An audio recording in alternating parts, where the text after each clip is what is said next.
फायदा होगा क्या सर? अच्छा, राहुल गांधी जी फायदा घाटा के लिए चलते हैं, तब तो दूसरे बार वो प्रधानमंत्री हो गए होते। राहुल गांधी जी 10,000 किलोमीटर भारत की जनता की आवाज बने ना, युवाओं की बात करते हैं। राहुल गांधी संविधान की रक्षा के लिए निकले हैं, वो राजनीतिक फायदा नुकसान के लिए नहीं निकले हैं और न वो निकलते हैं। राहुल गांधी जी लोकतांत्रिक व्यवस्था, किसानों की हित और युवाओं के रोजगार के लिए निकले और नफरत को मिटाने और चुनाव आयोग के डकैती को रोकने और चोरी दरवाजे से जो हिंदुस्तान के कुर्सी पर पीएम बने हैं वो खत्म करो और लोकसभा सदस्यता लोकसभा की उसको भंग करो और नए सिरे से चुनाव। सूप बाजे का बाजे छलनी बाजे। मोबाइल नीचे करो। अब इनको अपने पिताजी से पूछना चाहिए, महावीर बाबू से। यदि महावीर बाबू का संस्कार और निर्माण में भूमिका नहीं होती, आज अशोक बाबू कहाँ होते? और राहुल गांधी जी का सहयोग और राहुल गांधी जी का वैचारिक संस्कार अशोक जी में नहीं होता तो आज अशोक जी की पहचान नहीं होती। अशोक जी को पुरानी बात नहीं भूलनी चाहिए, पुराना चावल ही पंथ होता है। वो भी प्रदेश अध्यक्ष रहे हैं।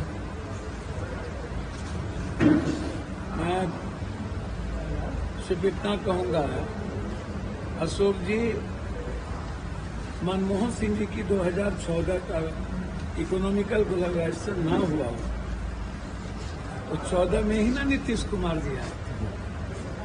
पूरी दुनिया को मनमोहन सिंह जी ने कांग्रेस में बचाया जब आर्थिक मंदी थी, और जब देश डेवलप कर रहा था तो उस वक्त नीतीश जी की भी शुरुआत हुई। जब 10 साल मनमोहन सिंह जी की सरकार रही तो उसमें आर्थिक रूप से बिहार को भी मजबूत किया गया। उस वक्त ही डालमिया नगर सोनिया गांधी जी की प्रेरणा थी कि डालमिया नगर की पुनः रेलवे संकल्प लिया गया था। उनको बताना ये चाहिए कि कांग्रेस ने जितना फैक्ट्री दिया, चीनी मिल भी 40% चीनी कांग्रेस की रीजन में, अब 4% चीनी, 9 चीनी मिल है। लगभग इरमी का फैक्ट्री लगभग बंद हो गया, डालमिया नगर बंद हो गया टोटल, गया की लगभग फैक्ट्रियां बंद हो गई, जमालपुर की बंदूक फैक्ट्रियां, सिगरेट फैक्ट्रियां लगभग बंद हो गई। तो राहुल गांधी जी इस देश के एक वैसे क्रांति पथ के पथिक बन गए हैं जो इस हिंदुस्तान के 140 करोड़ की जरूरत बन गए, उसकी खुशियों का, उसके मुस्कुराने का, संविधान की रक्षा का, लोकतांत्रिक मूल्यों को बचाने का, किसानों की हिफाजत का, युवाओं के रोजगार का, बेटियों की सुरक्षा का, गरीबों के अधिकार का, आम आदमी को आर्थिक आजादी का।